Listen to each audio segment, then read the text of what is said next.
Right, I see it's nearly 5 past, so that we don't waste time, I think we can slowly get started, and I'll start with the greetings and the warm hellos, and thank you again for being here.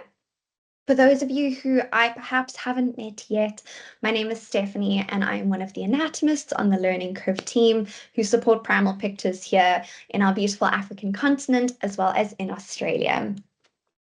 Today we have quite an exciting session planned where we're going to be diving into some really interesting research and strides that have been made in education when it comes to human development and embryology.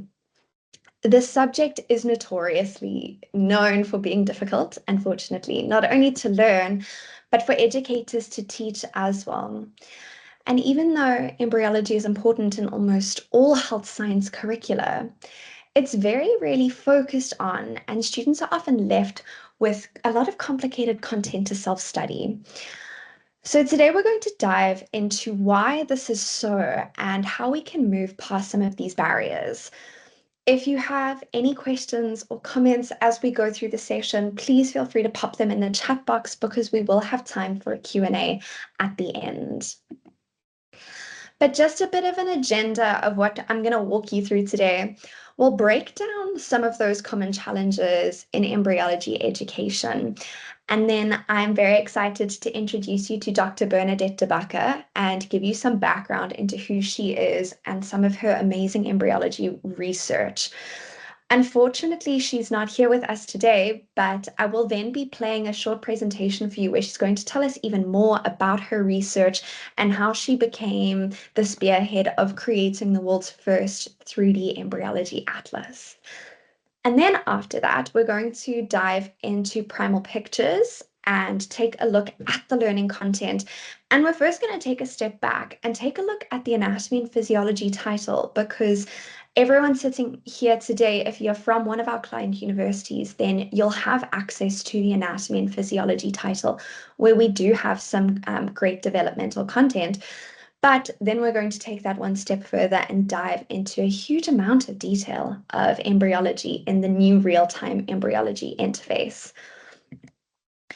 Before we go any further, I do just want to remind you that next week we have our free training webinar for students, which is aimed at helping them prepare for exams and have effective studying. So please feel free to share the invite with them. Okay, but what is embryology? I think that's a good starting point for all of us here today. And when it comes to understanding reproduction and human development, there's a lot more than just embryology to consider. So before we get to embryology, we need to understand the urogenital systems, we need to understand the sex cells or the gametes, as well as how fertilization occurs, which is then followed by human embryology, defined as weeks 3 to 8. Thereafter, we find ourselves in the development of the fetus or the fetal phase, defined as after weeks 9.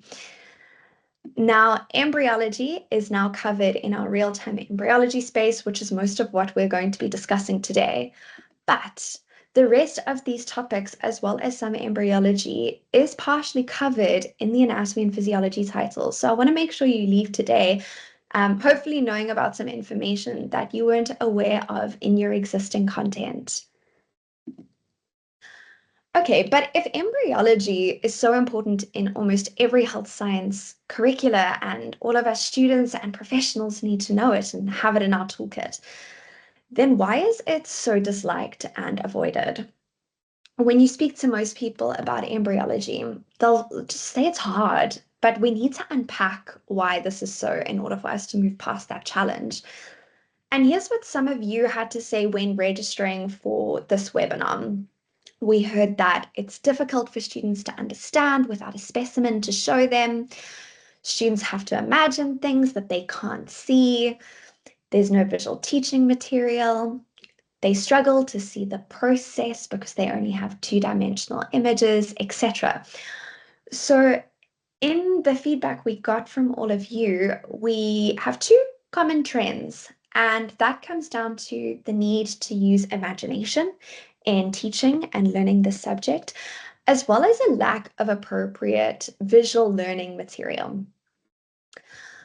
So embryology is, of course, like our normal gross anatomy in 3 dimensions. So you need a really good spatial awareness to understand it. But we find ourselves in a world where we've only had 2 dimensional resources, which limit the spatial awareness that we can gain. And then further to this, embryology gets a little bit more complicated with the introduction of temporal awareness or an added element of time. So not only do we have a 3 dimensional structure, this structure is also changing along a timeline. And when we introduce the element of time, suddenly the subject becomes 4 dimensional. And then every few days, while structures are changing shape and folding and forming tubes and adding new branches, we also have these structures rapidly changing names.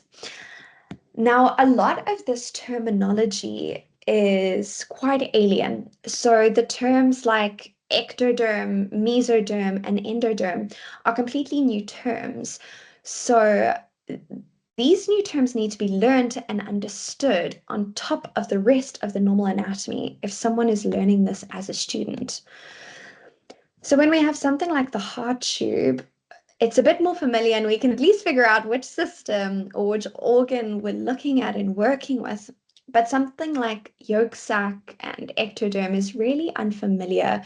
So before we can go and read paragraphs about these structures, we need to first understand the definition and what we're talking about before we can understand what the structure's involved in and how it develops.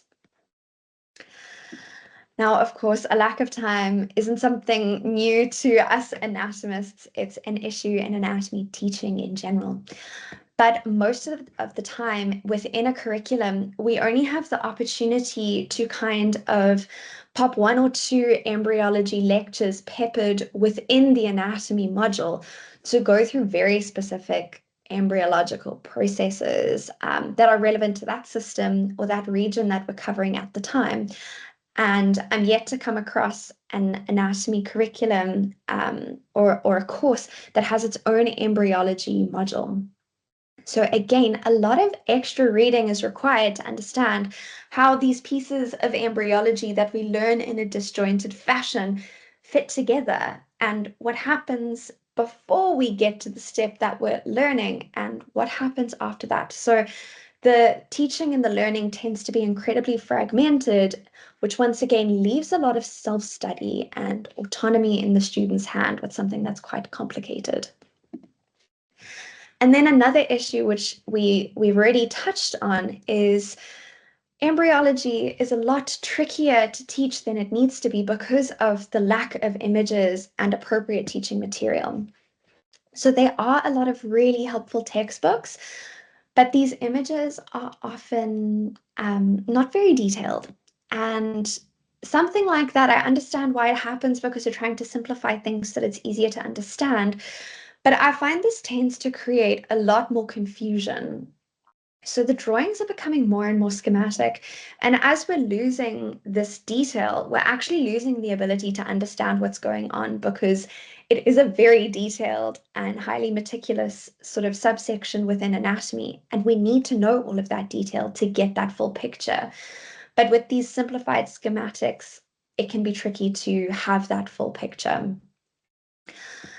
A lot of textbooks are also based on drawings from early embryologists over 100 years ago. And later in this session, we'll hear about how human embryology has kind of been somewhat lost in translation and has even become mixed up with a little bit of animal embryology.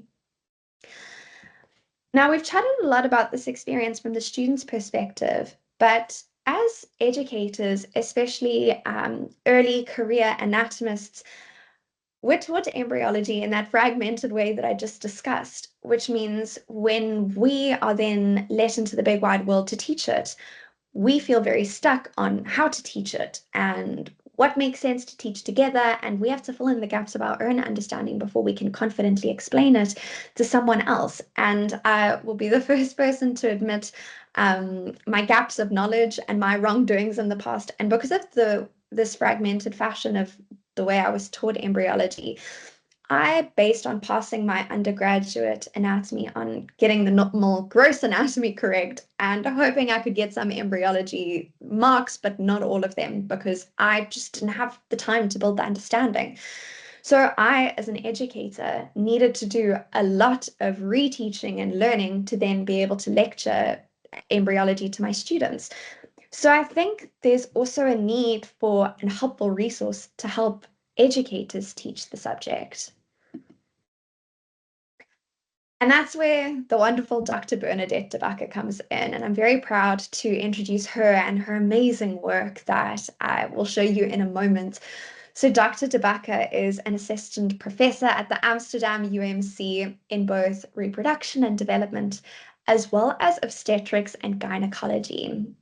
So she is a highly educated researcher who not only is a medical doctor, but has her PhD in anatomy and embryology. And in Dr. de Backer's own words, my life goal is to make human development easier to understand for clinicians, students, and researchers worldwide by using state-of-the-art 3D imaging techniques. Dr. de Backer's research helped collect data and subsequently create a 3D atlas of human embryology that was the first of its kind. And we're very proud that Primal Pictures was able to partner with Dr. de Backer and use her amazing data and 3D models to kind of clean them up and put them in our real-time interface to create a very engaging and interactive and very accurate learning and teaching resource. So we're now going to hear a short presentation from Dr. de Backer about her research and how she came about creating this atlas. So please just bear with me while I quickly change which screen I am sharing so that I can play her recorded lecture that she did for the Primal team. Let me just make sure I'm including the sound so you can all hear Dr. de Backer. And let's kick this off. I must say it's really an honor to see how our models look so brilliant in your product. I'm very happy to share with you all how we created the 3D embryo atlas. Next slide, please. First of all, the embryonic period is the first 8 weeks of development starting from fertilization. Well, I'm a medical doctor, so in medicine, people always describe pregnancy weeks. So concerning pregnancy weeks, we're looking at the period up until 10 weeks pregnancy, counted from the first day of the last menstrual period. And after these first 8 weeks of development, by definition, the fetal period starts. And around about 24 weeks, the fetus is counted viable. So we focused purely on the embryonic period because it's said that most structures are fully formed in the embryonic period. So next slide. If we start looking from fertilization, about 3 weeks later, we see the 3-layered embryonic germ disc. So with the ectoderm, the mesoderm, and the endoderm, which will contribute to the embryo. And we also see here in the middle the yellow thing, the yolk sac. And from these 3 layers, all organs will form. And by the end of the embryonic period, after 8 weeks of development, most organs are fully formed, but still some organs will form later on in the fetal period, like for example, the uterus or the prostate. But to study organ development, the embryonic period is the most important period to look at. By the way, at the end of the embryonic period, the crown rump length measures about 3 centimeters. So it's still a very tiny, tiny human. Next one. So we embryologists communicate among each other by using the Carnegie staging system. That's used because we never know exactly when fertilization occurred, only in cases of in vitro fertilization, but especially in historic collections we just have to look at how the embryo looks like from the outside, the external features like the crown rump length, whether there are pharyngeal arches, arms, legs, fingers, toes. And based on these external features, we categorize the specific stage for each embryo. And in this atlas, we have included all embryos starting at stage 7, where the embryo is just 0.4 millimeters in length, up until stage 23. Next one, yes. And when I started my PhD research in 2009 at the medical biology department in Amsterdam UMC, after I did my medical education, I noticed that in our department, people were very used to making 3D reconstructions to be used in education. As Naomi told us, the educational resources in embryology are really lacking. And therefore, as for example, on the left side, this is a very old and famous 3D reconstruction based, it's made in the Carnegie Collection in Washington, D.C. And these 3D reconstructions have been used for teaching students, but of course, they're very vulnerable. You only have one of these, which you can bring to the classroom. So to be able to teach more students about 3D embryonic development, here in Amsterdam UMC, we decided to build a digital 3D resource on human development. So I was lucky enough to get a PhD position on this project. But the strange thing is that when I started my PhD, actually several people approached me and said, what do you expect to discover? Because we already know everything about human embryos.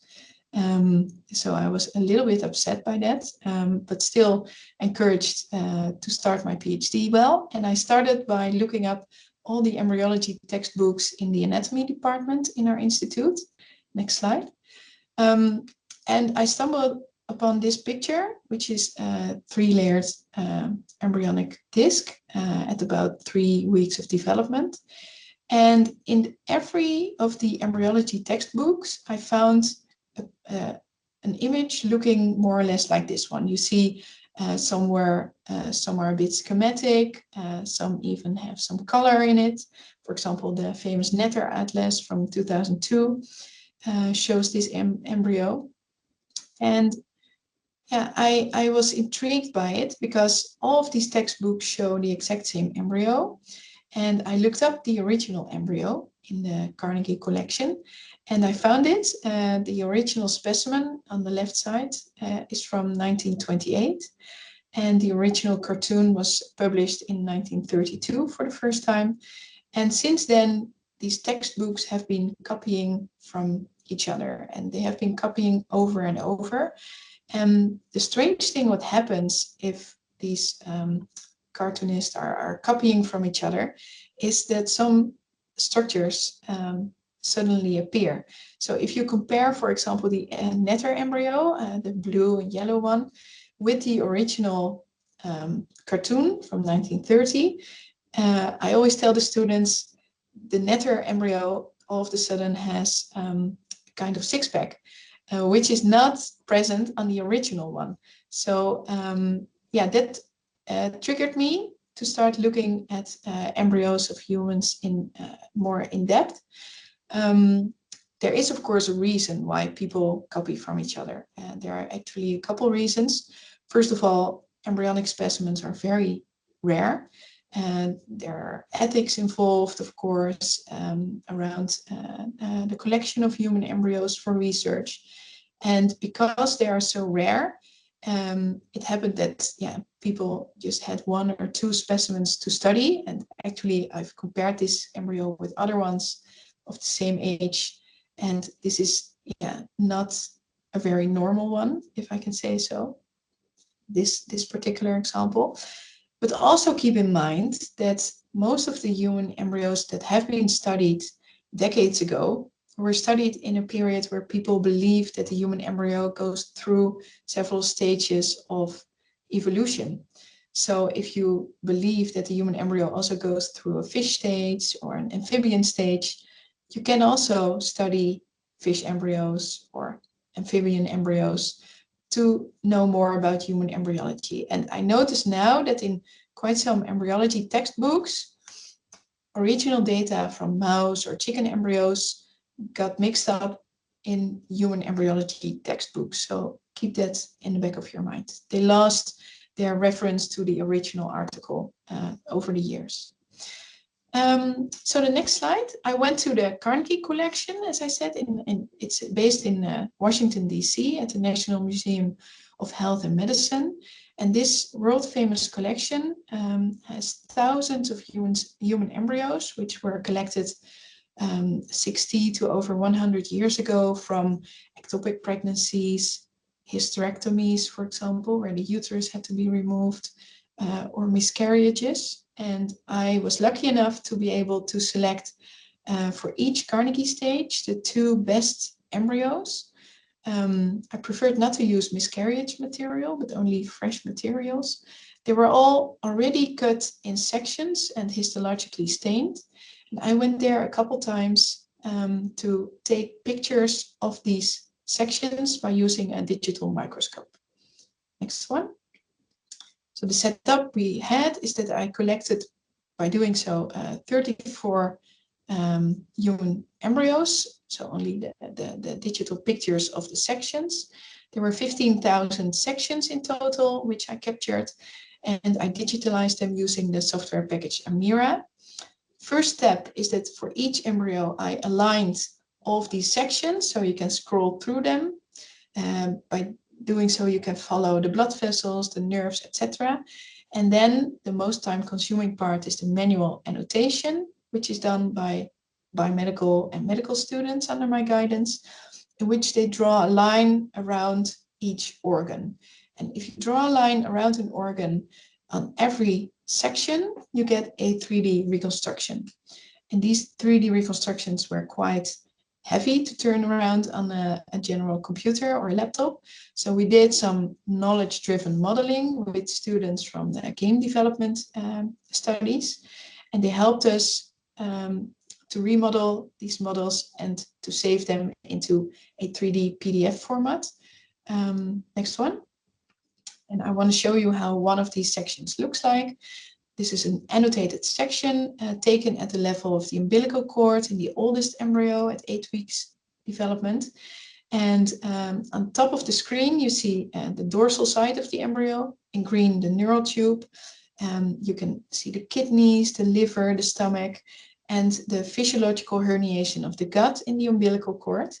And if you look carefully, you see that around every structure, including nerves and blood vessels, a tiny line is drawn to be able to create the 3D reconstructions. The next slide, here you see a video of where the magic happens. We have one room here in our institute where the students, the medical and biomedical students, work on segmenting the embryos under the guidance of me or one of my experienced colleagues. And that's how we were able to create this 3D embryo atlas. It took us 7 years. Next slide. And over 85 students were helping us. They've spent 45,000 hours of their time to create all of these 3D models, which are now included in the Primal Pictures product. Next slide. And I'm very proud that because of their help, we were able to publish our atlas in Science in 2016. And by doing so, we also published our 3D atlas as scientific content of this paper. Because it was the first time that we ever created such a large-scale atlas of human embryos, we also discovered many new things. Next slide. So since then, I've published several papers, and feel free to look them up on PubMed. We discovered new things about human embryos, for example, that the kidneys don't migrate up during development. We discovered that human embryos don't have a pronephros, because that's something typical for fish and amphibian embryos. And a lot of other things that we didn't dream of when I started my PhD, and people told me that we knew already everything about embryology. And then a couple of years later, so 2 years ago, next slide, I got approached by Lorna Wilson from Primal Pictures, asking if I would be willing to share the 3D embryo atlas with them to create a true educational platform for students to study human embryology. And I was immediately very grateful and happy with this collaboration, because this was something I dreamed of while being a PhD student and making all these reconstructions, that, in a way, in the future, students would benefit from all our work we did with the team, and be able to learn from this new resource based on actual human embryos. I'm very happy that Primal Pictures made this possible, and shared their experience with me in creating this platform. Next slide. I just want to finish by telling you that our research didn't end. We're still working on expanding our atlas also towards the fetal period, and feel free to check our website 3dhumandevelopment.com, because we always update it with our latest news items to keep updated about our team. Thank you, Naomi.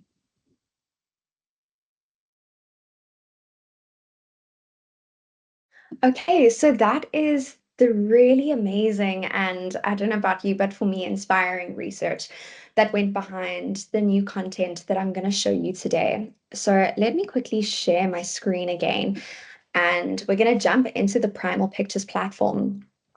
And just to take a step back, if you remember at the beginning of the session, I mentioned that there already is some really great developmental content available to all of our client institutions through the Anatomy and Physiology title, which isn't really known about. So I do just want to highlight it. Under Anatomy and Physiology, you will see there is a development and inheritance section.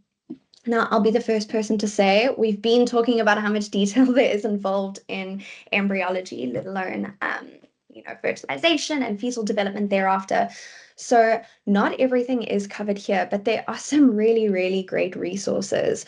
For example, in these first few sort of chapters or topics, there are wonderful videos that, again, give a visual aid to some concepts or changes that are really difficult to understand.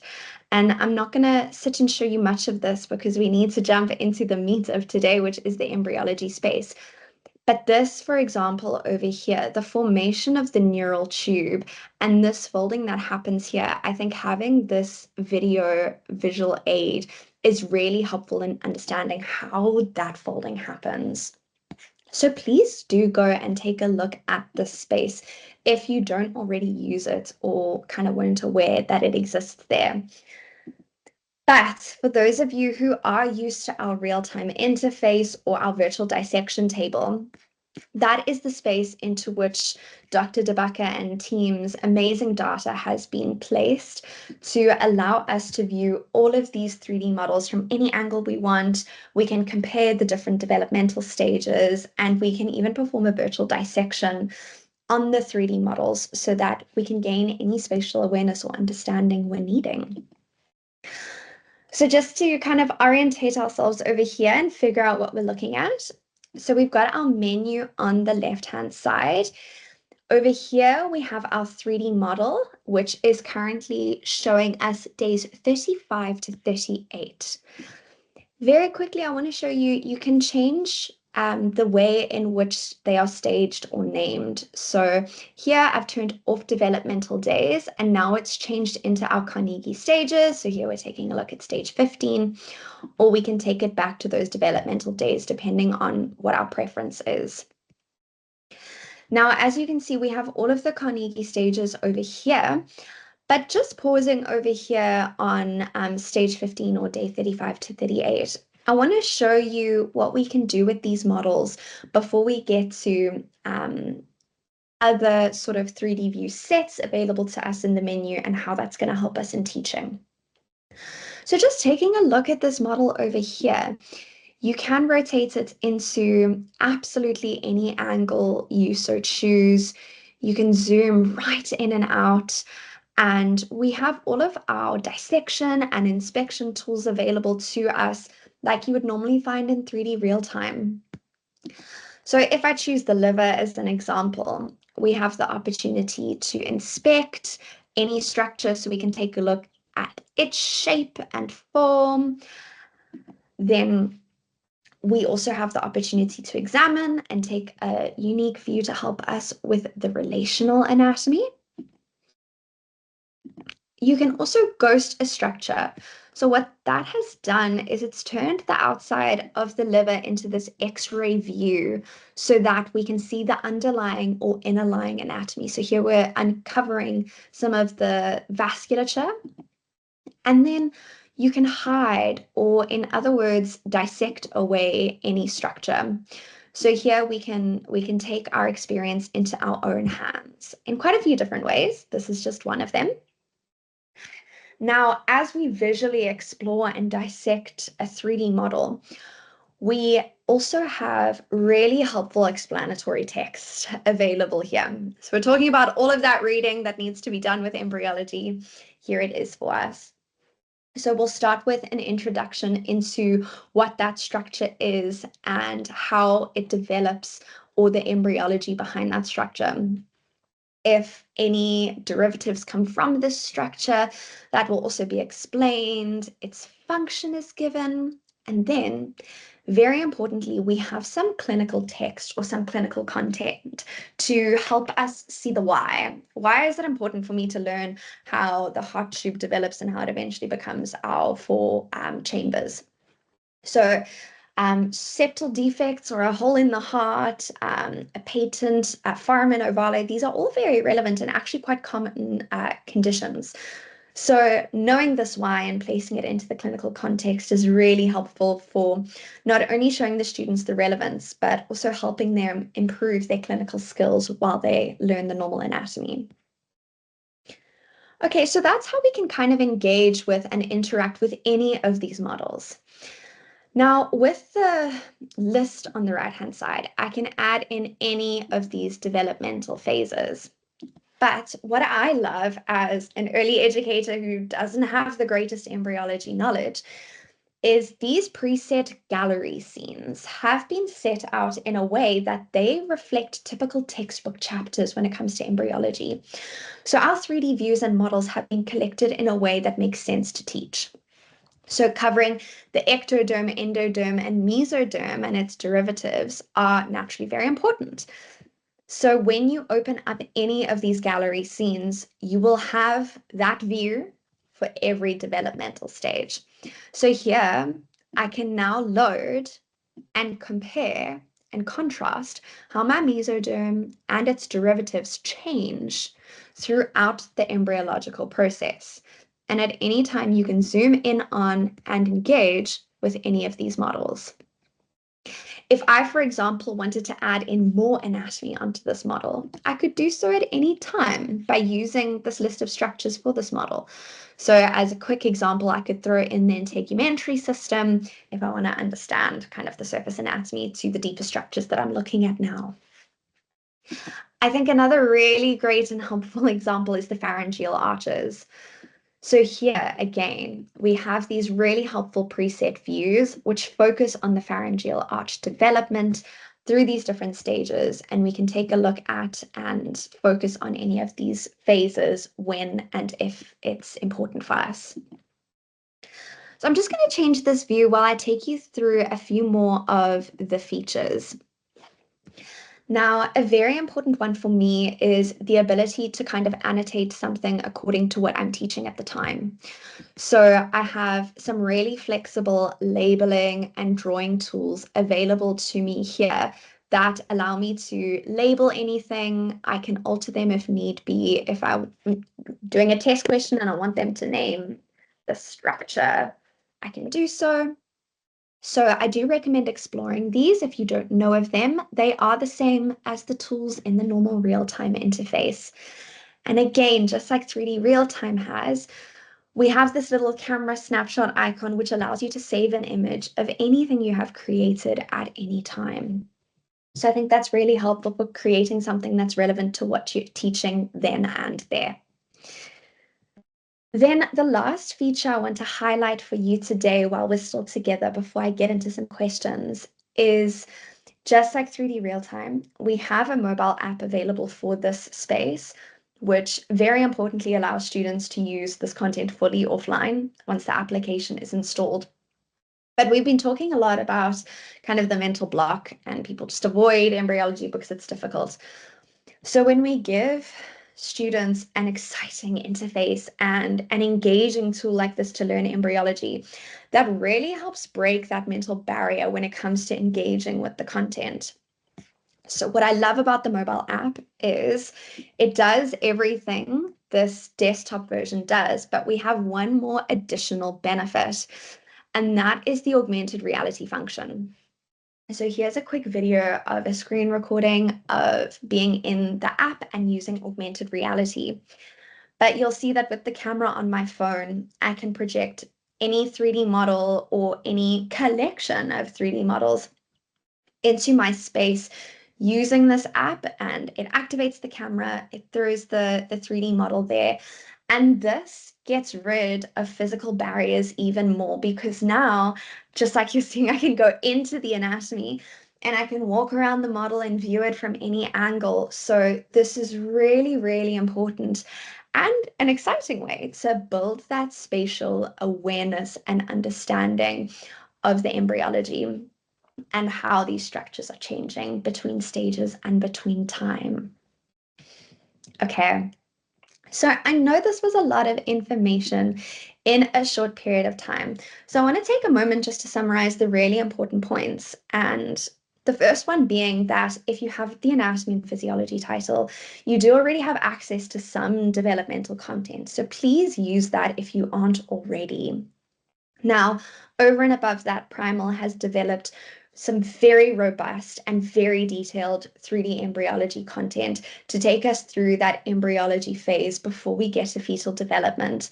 And we've seen that this content really helps get the students engaged with a subject that they often struggle with. And it helps them build that full picture in their own time of how is the embryology of the different systems related to each other, and how do things change between the different stages.